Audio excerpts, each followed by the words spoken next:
ओम नमो भगवते वासुदेवाय। आप सभी का हमारे YouTube चैनल पर हार्दिक स्वागत है। आज द्वादशी के दिन आइए सुने तुलसी माता की पौराणिक कथाएं। साथ में जानेंगे एकादशी पारण का नियम, व्रत खोलने के बाद क्या खाएं और क्या नहीं खाएं। एकादशी का व्रत भगवान विष्णु के निमित्त रखा जाता है। हर मास में एकादशी आती है और माह के अनुसार एकादशी व्रत का महात्म्य भी बढ़ जाता है। एकादशी व्रत करने के लिए दशमी के दिन से व्रत के नियम लग जाते हैं, जो कि द्वादशी तक चलते हैं। दशमी से लेकर द्वादशी तक व्रत के नियमों का पालन यदि मनुष्य नहीं करते तो इससे उन्हें व्रत का पूरा लाभ नहीं मिलता। ऐसे में हर किसी को ये जानना चाहिए कि व्रत के अगले दिन पारण करते हुए कौन सी गलती ना करें। एकादशी पर नियम और संयम के साथ व्रत रखकर भगवान विष्णु की उपासना करने के बाद द्वादशी तिथि पर पारण में खास चीज़ों का ही सेवन करने का विधान है। भगवान विष्णु को तुलसी बेहद प्रिय है और उनकी पूजा में यदि तुलसी ना हो तो वह पूजा या भोग भगवान विष्णु ग्रहण नहीं करते।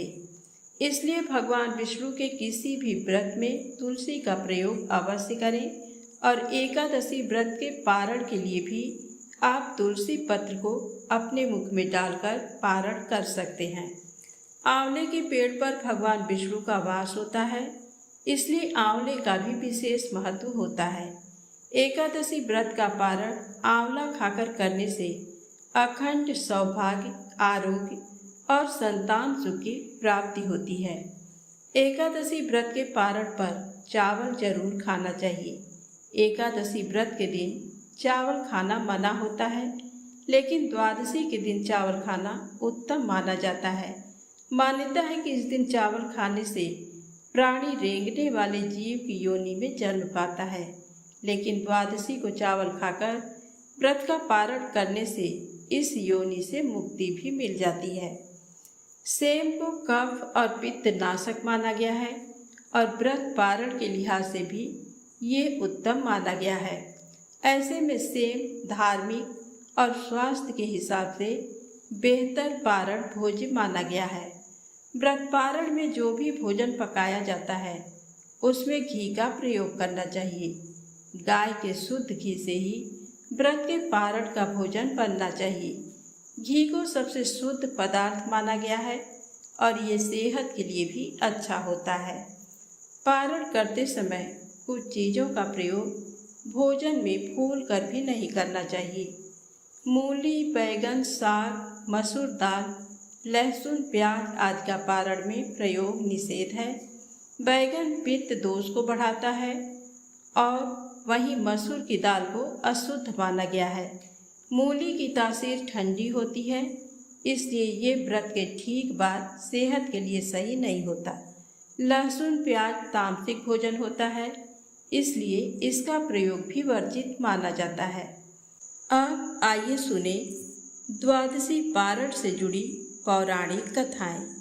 इन कथाओं को श्रद्धा भक्ति के साथ पूरा अवश्य सुनिएगा। इन कथाओं को सुनने से भगवान श्री हरि विष्णु, माता लक्ष्मी की कृपा अवश्य प्राप्त होती है। तो आइए सुने विट्ठल भगवान के बहुत बड़े भगत संत नामदेव जी की कथा। श्री नामदेव जी महाराष्ट्र के एक सुप्रसिद्ध संत थे। उनका ध्यान सदा विट्ठल भगवान के दर्शन, भजन और कीर्तन में ही लगा रहता था। सांसारिक कार्यों में उनका जरा भी मन नहीं लगता था। वे एकादशी व्रत के प्रति पूर्ण निष्ठावान थे। वे उस दिन जल भी नहीं पीते थे। एकादशी की संपूर्ण रात्रि को हरि नाम संकीर्तन करते थे।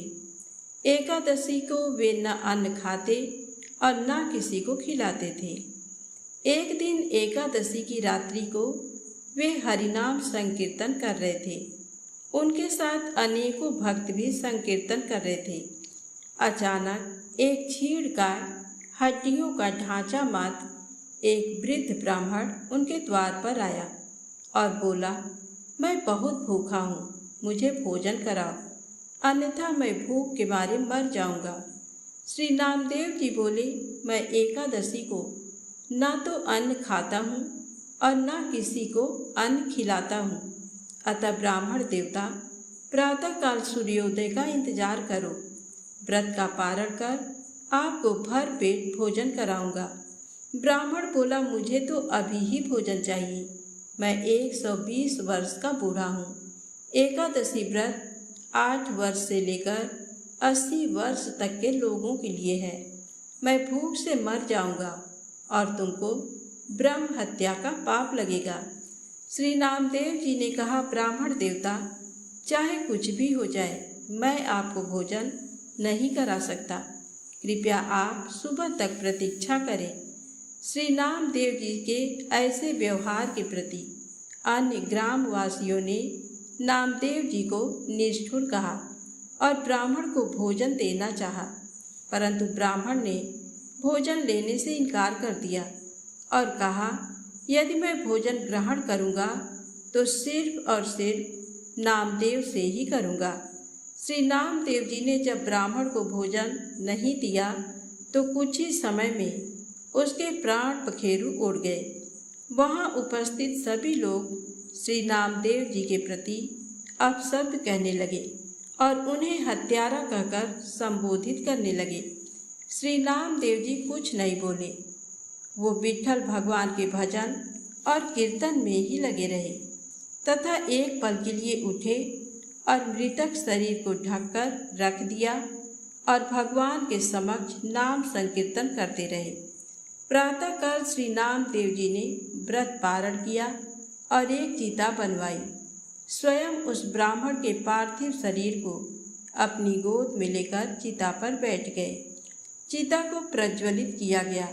जब आग की लपटें श्री नामदेव जी तक पहुँचने ही वाली थी तो अचानक वह ब्राह्मण उठा और श्री नामदेव जी को उठाकर चिता से बाहर कूद पड़ा।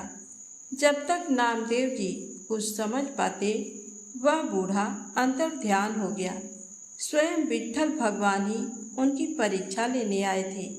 इस घटना को देखकर सभी आश्चर्यचकित हो गए और श्री नामदेव जी की जय जयकार करने लगे। धन्य है श्री नामदेव जी। चित्त में प्रज्ञा का प्रकाश, ज्ञान का दीपक जले, तभी ठाकुर जी का निराकार स्वरूप दिखाई देता है। भागवत श्रवण से चित्त रूपी दीपक जलाने का प्रयास मानव को करना चाहिए। तो प्रेम से बोले, विट्ठल भगवान की जय हो। आइए सुने तुलसी माता की पावन कथा। एक कन्या थी। जब वह थोड़ी बड़ी हुई और उसको समझ आने लगा, तब से ही वह तुलसी माता जी की पूजन करने लगी। उसका प्रतिदिन का नियम था कि तुलसी माता जी का पूजन करने के बाद ही खाना खाती थी। जब वह कन्या शादी के लायक हुई, तब उसके माता पिता ने उसकी शादी करवा दी। कन्या को उसके माता पिता ने दहेज में भी एक तुलसी का गमला दिया। ससुराल में वह प्रतिदिन सवेरे उठते ही पूजा करती, फिर उसके बाद ही खाना खाने बैठती थी। उसकी 2 जेठानियाँ थीं। वो दोनों उसका मजाक उड़ाती थीं कि बड़ी नियम धर्म वाली बनती है। उन दोनों को उससे बहुत ईर्ष्या होती थी, इसलिए वो दोनों तुलसी जी का गमला छुपा देती हैं। वह कन्या बड़ी मुश्किल से गमला ढूंढ कर लाती है, अच्छे से पूजा करती और फिर खाना खाती। वह गमला ढूंढ कर ले आती है तो एक दिन उसकी जेठानियों ने क्या किया कि गमला ही दूर फेंक दिया। कन्या ने खूब ढूंढा पर उसे गमला नहीं मिला। वह बहुत ही परेशान हो गई। उस दिन उसने खाना भी नहीं खाया। उसका नियम जो था, उस कन्या की सच्ची भक्ति देखकर तुलसी माता उसे बहुत प्रसन्न हो गई और उसके कमरे में तुलसी माता का गमला प्रकट हो गया। अगले दिन सुबह जब वह उठी तो क्या देखती है कि उसके खाट के चारों कोनों पर तुलसी माता का गमला आ गया है। ये देखकर वह बहुत प्रसन्न हो गई कि अब मेरी तुलसी माता को कोई चुरा नहीं सकेगा। पूजन करने के लिए भी कहीं और जाना नहीं पड़ेगा और कोई मेरी तुलसी माता को फेंक भी नहीं सकेगा। वह तो जल्दी से उठकर स्नान करती है और तुलसी माता की पूजन कर लेती है। जब वह खाना खाने बैठी तो उसकी जेठानियाँ मजाक करने लगी कि लो, देवरानी का नियम धर्म पूरा हो गया। उससे पूछती हैं कि तुलसी जी की पूजा कर ली क्या? देवरानी धीरे से बोलती है, जी हाँ कर ली। जेठानियाँ बोलती हैं, कहाँ से कर ली पूजा? गमला तो फेंक दिया था। देवरानी कहती है कि देख लो, मेरे कमरे में खाट पर तुलसी जी लग रही हैं। जेठानियाँ बहुत शर्मिंदा हुई और बोली कि देवरानी, तेरी भक्ति सच्ची है, हमने तुझे बहुत परेशान किया, हमें माफ़ कर दे। देवरानी उन्हें माफ़ कर देती है। हे तुलसी माता, जैसी कृपा आपने देवरानी पर करी वैसी कृपा हम सब पर भी करना। तो प्रेम से बोले, तुलसी माता की जय हो। अब आइए सुने तुलसी माता की अगली पावन कथा। एक ब्राह्मण था। वह प्रतिदिन मंदिर जाता था। वह प्रतिदिन तुलसी माता की पूजा करता था। वह तुलसी माता से प्रतिदिन प्रार्थना करता था कि हे तुलसी महारानी, मेरे आनंद करना। तुलसी माता ने सोचा कि ये ब्राह्मण तो बहुत सीधा है और गरीब है और प्रतिदिन मेरी पूजा करता है, मैं इसके लिए कुछ न कुछ करना चाहती हूँ। तो तुलसी महारानी एक कन्या का रूप बनाकर बैठ गई और उस ब्राह्मण को बोला कि ब्राह्मण, मैं भी तेरे घर आना चाहती हूँ। ब्राह्मण ने सोचा कि 6 लड़कियाँ तो मेरे पहले से ही हैं और 7 लड़कियों का मैं कैसे पालन पोषण करूँगा, लड़कियों की शादी कैसे कराऊँगा, मेरे पास तो कुछ पैसा भी नहीं है। ऐसा विचार करके वह बहुत परेशान रहने लगा। उसको तो खाना पीना भी नहीं अच्छा लग रहा था। उसकी औरत ने एक दिन कहा, क्या बात है, आजकल आप बहुत दुखी रहने लग गए हैं? तो इस पर ब्राह्मण बोला कि मैं जब भी मंदिर जाता हूँ वहाँ पर एक छोटी सी सुंदर सी कन्या बैठी है और वह कहती है कि ब्राह्मण, मैं आपके घर आऊँ? उसकी पत्नी बोली कि अरे, इसमें परेशान होने की क्या बात है, आ रही है तो आने दो। ब्राह्मण बोला कि पहले से ही अपने घर में 6 लड़कियां तो हैं ही, उनकी भी अपने को शादी करवानी है।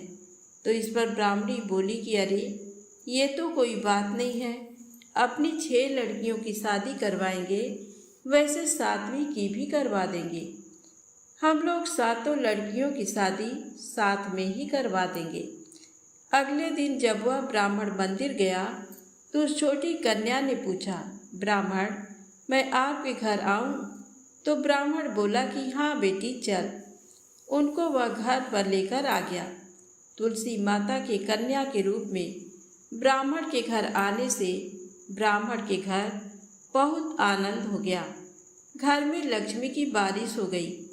जब ब्राह्मण 7 कन्याओं की शादी के लिए वर ढूंढने जाने लगे तो उस छोटी कन्या ने कहा कि मेरे तो शालिग्राम जी के मंदिर में जाकर शालिग्राम जी को बोलना कि बारात लेकर आए और मेरी 6 बहनों के तुम्हारी इच्छा से वर ढूंढ लेना।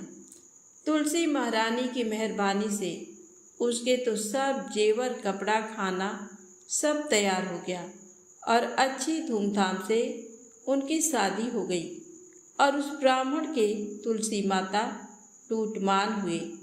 हे तुलसी माता, जैसे आप ब्राह्मण जी पर कृपा करी वैसे ही हम सब पर भी कृपा करना और जैसा आनंद ब्राह्मण के घर में किया वैसे हम सबके ऊपर करना।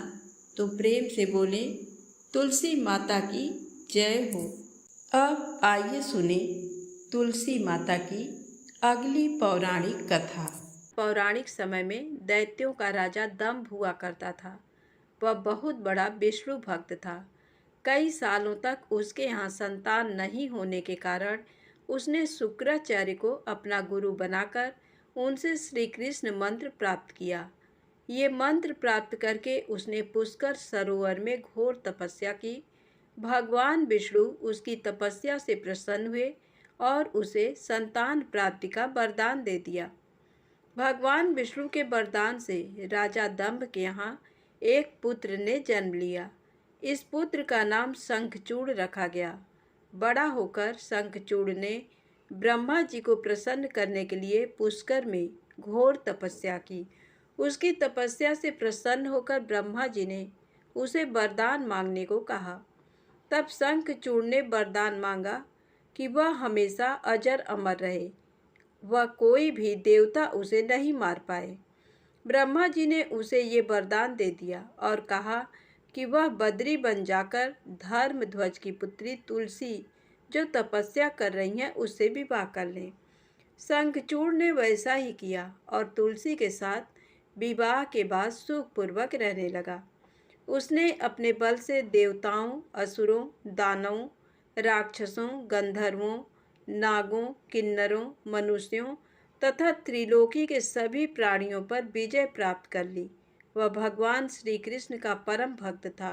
शंखचूड़ के अत्याचारों से सभी देवता परेशान होकर ब्रह्मा जी के पास गए और ब्रह्मा जी उन्हें भगवान विष्णु के पास ले गए। भगवान विष्णु ने कहा कि शंखचूड़ की मृत्यु भगवान शिव के त्रिशूल से ही होगी, अतः आप उनके पास जाएं। भगवान शिव ने चित्ररथ नामक गण को अपना दूत बनाकर शंखचूड़ के पास भेजा। चित्ररथ ने शंखचूड़ को समझाया कि वह देवताओं को उनका राज्य लौटा दे, परंतु शंखचूड़ ने मना कर दिया और कहा कि वह महेश्वर से युद्ध करना चाहता है। भगवान शिव को जब ये बात पता चली तो वे युद्ध के लिए अपनी सेना लेकर निकल पड़े। इस तरह देवता और दानवों में घमासान युद्ध हुआ, परंतु ब्रह्मा जी के वरदान के कारण शंखचूड़ को देवता नहीं हरा पाए। भगवान शिव ने शंखचूड़ का वध करने के लिए जैसे ही अपना त्रिशूल उठाया, तभी आकाशवाणी हुई कि जब तक शंखचूड़ के हाथ में श्री हरि का कवच है और इसकी पत्नी का सतीत्व अखंडित है, तब तक इसका वध असंभव है। आकाशवाणी सुनकर भगवान विष्णु वृद्ध ब्राह्मण का रूप धारण कर शंखचूड़ के पास गए और उससे श्री हरि कवच दान में मांग लिया। शंखचूड़ ने वह कवच बिना किसी संकोच के दान कर दिया। इसके बाद भगवान विष्णु शंखचूड़ का रूप बनाकर तुलसी के पास गए। शंखचूड़ रूपी भगवान विष्णु ने तुलसी के महल के द्वार पर जाकर अपनी विजय होने की सूचना दी। ये सुनकर तुलसी बहुत प्रसन्न हुई और पति रूप में आए भगवान का पूजन किया व रमण किया। ऐसा करते ही तुलसी का सतीत्व खंडित हो गया और भगवान शिव ने युद्ध में अपने त्रिशूल से शंखचूड़ का वध कर दिया। तब तुलसी को जब पता चला कि वे उनके पति नहीं हैं, बल्कि वे तो भगवान विष्णु हैं, क्रोध में आकर तुलसी ने कहा कि आपने छल पूर्वक मेरा धर्म भ्रष्ट किया है और मेरे पति को मार डाला, अतः मैं आपको श्राप देती हूँ कि आप पाषाण होकर धरती पर रहें। तब भगवान विष्णु ने कहा, देवी, तुम मेरे लिए भारतवर्ष में रहकर बहुत दिनों तक तपस्या कर चुकी हो। तुम्हारा ये शरीर नदी रूप में बदलकर गंडकी नामक नदी के रूप में प्रसिद्ध होगा। तुम पुष्पों में श्रेष्ठ तुलसी का वृक्ष बन जाओगी और सदा मेरे साथ रहोगी। तुम्हारे श्राप को सत्य करने के लिए मैं पाषाण शालिग्राम बनकर रहूँगा। गंडकी नदी के तट पर मेरा वास होगा। प्रेम से बोले तुलसी माता की जय हो। एक बार की बात है, एक गांव में एक ब्राह्मण दंपति रहते थे। उनकी शादी को अनेक बरस हो गए, लेकिन उन्हें औलाद सुख की प्राप्ति नहीं हुई। ब्राह्मण रोज गांव में भिक्षा मांगने जाते तो कभी यजमान खुद ब्राह्मण के घर सीधा रखने आते थे, जिसमें आटा, दाल, तेल, घी, गुड़, चीनी होता था। ब्राह्मण दंपति का यही आजीविका का साधन था। एक दिन ब्राह्मण जब शाम को भिक्षा मांगकर घर लौट रहे थे तो रास्ते में उन्हें 8 साल की एक कन्या दिखाई दी। वह कन्या ब्राह्मण के पास आई और बोली कि बाबा, बाबा, मैं आपके साथ आपके घर चलूं।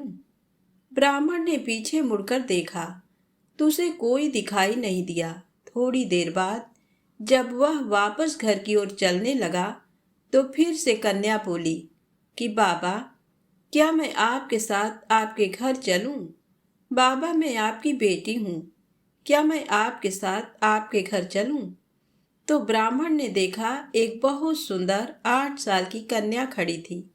ब्राह्मण ने कहा कि बेटी, तुम कौन हो? तुम्हारे माता पिता भाई कहाँ हैं? तो वह कन्या बोली कि बाबा, मेरा तो कोई भाई नहीं। ब्राह्मण ने देखा आसपास क्या, दूर तक कोई दिखाई नहीं दिया। अंधेरा होने वाला था तो ब्राह्मण ने मन ही मन सोचा कि रात होने वाली है।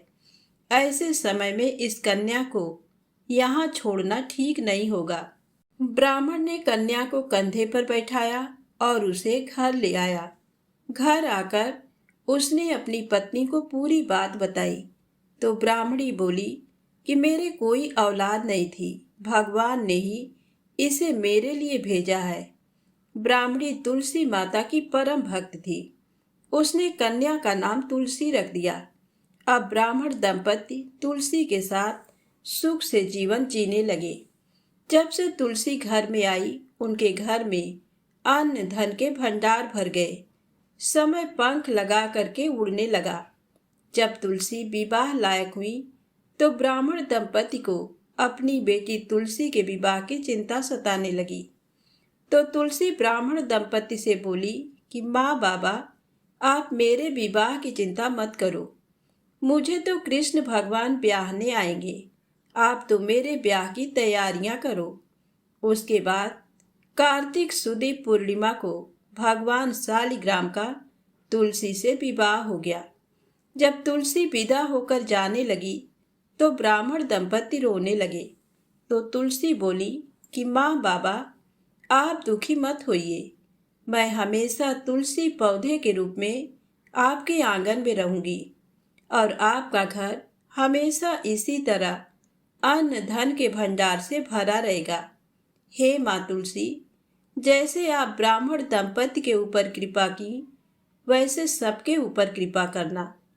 कहानी कहने वाले, सुनने वाले और हुंकारा भरने वाले के ऊपर कृपा करना। प्रेम से बोले तुलसी माता की जय हो। अब आइए सुने तुलसी माता की दूसरी कहानी। एक बार एक नगर में एक ब्राह्मण अपनी पत्नी, बूढ़ी माँ और 3 बच्चों के साथ रहता था। वह ब्राह्मण अपने यजमान के घर पूजा पाठ, हवन आदि करता था। बदले में वे उसे सीधा देते थे। सीधे में आटा, दाल, तेल, घी, गुड़ और दक्षिणा में रुपए देते थे। उसी से ब्राह्मण का गुजर बसर चलता था। ब्राह्मण इतना कमा लेता था कि सब भर पेट भोजन खा लेते थे। ब्राह्मण बड़ा ही नेक दिल का था। वह हर एकादशी का उपवास करता था। उसने एक नियम बना रखा था कि एकादशी के दिन वह अपने यजमान से भिक्षा लेकर नहीं आता था।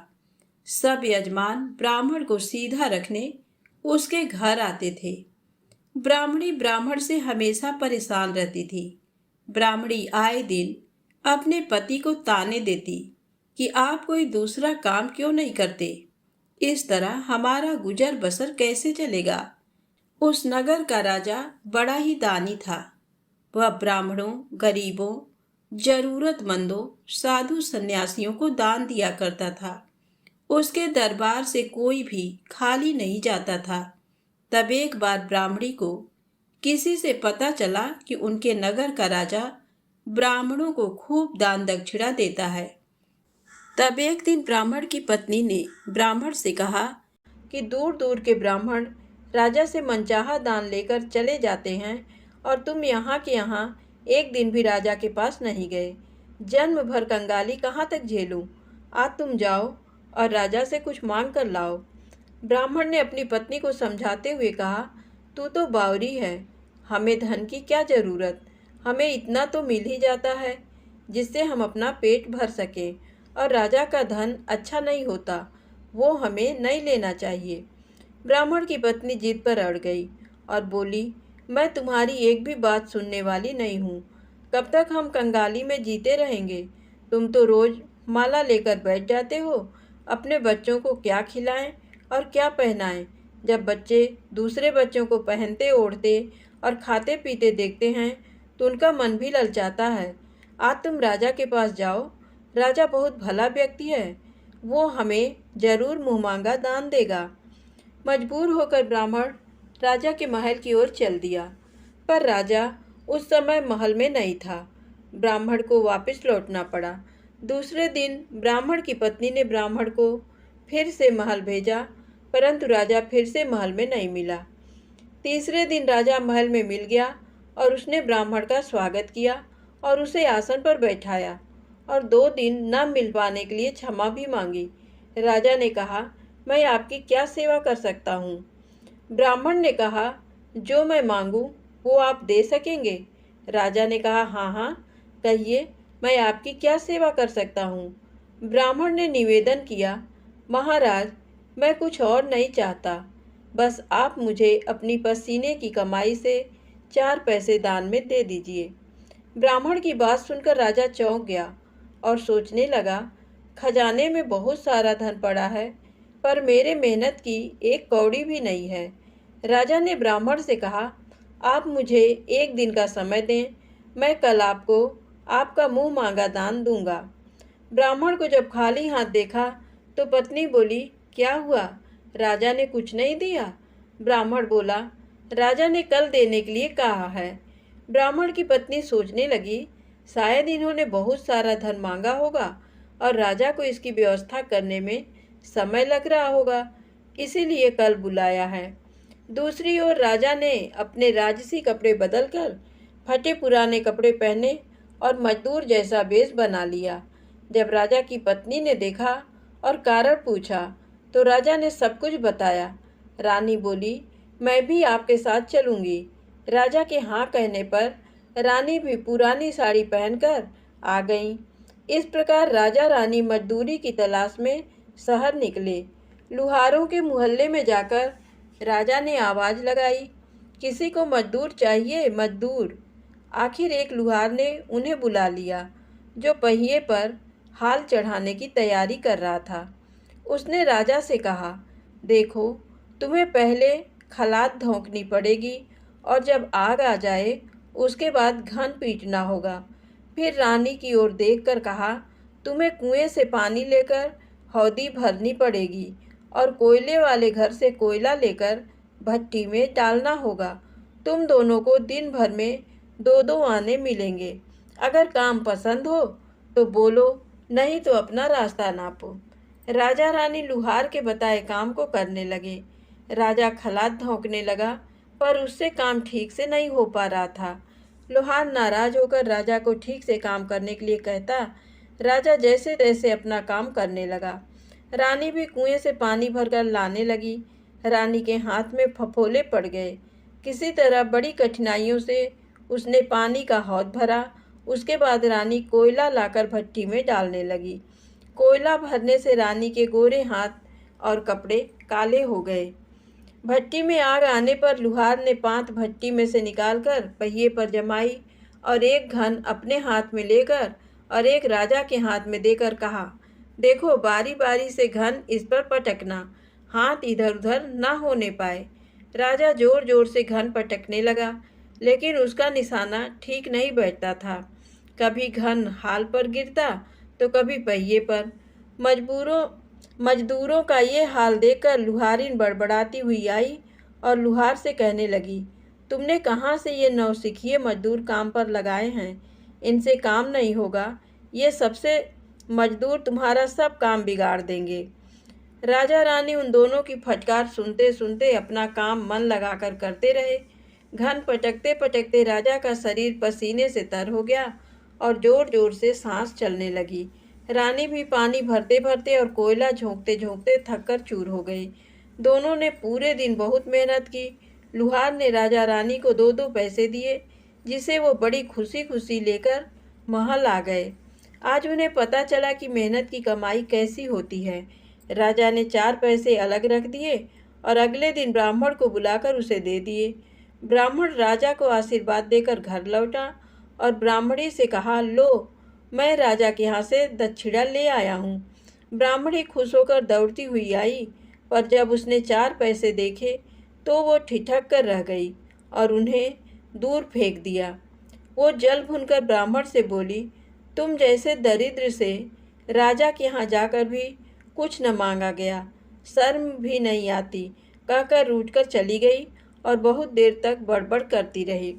ब्राह्मण ने उन 4 पैसों को उठाकर तुलसी घर के पास रख दिया और सोचा जब ब्राह्मणी शांत हो जाएगी तो ज़रूरत पड़ने पर उठा लेगी। परंतु कई दिनों तक पैसे वहीं रखे रहे और फूल बेलपत्र ऊपर से गिरकर मिट्टी में दब गए। ब्राह्मण और ब्राह्मणी दोनों ही उन सिक्कों के बारे में भूल गए। कुछ दिनों बाद तुलसी घर में 4 पौधे उगे। चारों पौधे बहुत सुंदर थे। ये देख ब्राह्मणी रोज उनमें पानी डाल देती। 4 महीने बाद वो पौधे बड़े हो गए और उनमें फूल लगने लगे। फूल सूखने पर इनसे मोती झड़ने लगे। ब्राह्मण और ब्राह्मणी ने कभी मोती नहीं देखे थे। वो समझे कि कोई बीज है। हर रोज कई फूल झड़ते और बहुत मोती पूरे तुलसी घर में बिखर जाते। ब्राह्मणी उन मोतियों को समेटकर घर के एक कोने में डाल देती। इस तरह वहाँ मोतियों का ढेर लग गया। एक दिन एक सब्जी वाली आई। ब्राह्मणी को सब्जी लेनी थी, पर उसके पास पैसे नहीं थे। उसने सब्जी वाली से कहा, क्या तुम इन चमकदार चीज़ों के बदले सब्जी दे सकती हो? सब्जी वाली ने देखा तो वो पहचान गई कि ये तो मोती है। उसने खुशी खुशी ब्राह्मणी को उन मोतियों के बदले उसकी मनपसंद सब्जी दे दी। अब से हर रोज ऐसा होने लगा। ब्राह्मणी और सब्जी वाली दोनों खुश थे। सब्जी वाली ये सोचकर खुश थी कि मुझे 1 पैसे की तरकारी के बदले हजारों का माल मिलता है, और ब्राह्मणी ये सोचकर खुश थी कि इन चीज़ों के बदले सब्जी मिल जाती है। इस प्रकार कई महीने बीत गए। उधर राजमहल में कई राजहंस थे जो मोती चुगते थे। राजा का ये नियम था, जब राजहंस मोती चुग लेते थे इसके बाद ही राजा और उसका परिवार भोजन करता था। एक समय बाद राजा का सारा धन उन मोतियों और दान देने में खर्च हो गया। अब राजा को मोती खरीदने के पैसे तक नहीं बचे। ये खबर पूरे नगर में फैल गई। ब्राह्मण और ब्राह्मणी को जब ये पता चला तो उन्होंने यही विचार किया कि राजा बहुत दानी और नेक दिल है। उसने अपना सब कुछ दान कर दिया, यहाँ तक कि शायद उनके पास खाने को भी कुछ नहीं है। ऐसे हालत में हमें उन लोगों की सहायता करनी चाहिए। ब्राह्मण ने ब्राह्मणी से कहा, अगर तू कहे तो इसमें से कुछ बीज राजा को दे दूं। तू कहती है इससे सब्जी और खाने की चीज़ें मिल जाती हैं। ब्राह्मणी ने कहा, हाँ, मैं रोज इसके बदले सौदा लिया करती हूँ। ऐसा कहकर ब्राह्मणी एक टोकरी बीज भर लाई। ब्राह्मण राजा के पास पहुँचा और उसे वो मोती दिए और राजा को सारी बात बताई। राजा उन मोतियों को देखकर चौंक गया। उसने मोती राजहंस को दिए। राजहंस उन्हें चुगने लगे। ये देख राजा ने ब्राह्मण से कहा, एक एक मोती सैकड़ों रुपयों का है। सच बताएं, आपके पास इतने मोती कहाँ से आए? ब्राह्मण बोला, महाराज, ऐसे बीज तो हमारे घर पर बहुत हैं। और राजा को पूरी बात बताई। राजा अपने मंत्रियों के साथ ब्राह्मण के घर पहुँचे और उन चारों पेड़ों को देखा। पूछताछ में उन सिक्कों वाली बात सामने आ गई। जब पेड़ों को देखा तो उनकी जड़ के पास वही सिक्के चिपके हुए थे। आज ब्राह्मण ब्राह्मणी को मालूम हुआ कि उनके पास लाखों करोड़ों की दौलत है, जिसे वो साधारण बीज समझते थे। ब्राह्मण ने सोचा कि मेरे लिए ये धन किस काम का। ऐसा सोच ब्राह्मण ने सारे मोती राजा को दान में दे दिए। राजा की आंखें भी खुल गईं।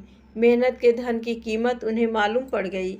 उस दिन राजा ने प्रण कर लिया कि मैं खजाने के पैसों से एक भी पैसा अपने खर्च में नहीं लगाऊंगा। अपना खर्च मेहनत करके चलाऊंगा। खजाने और ब्राह्मण के दान से राजा ने जनता के हित में कई धर्म कर्म के काम शुरू कर दिए। तो प्रेम से बोलें, तुलसी माता की जय हो।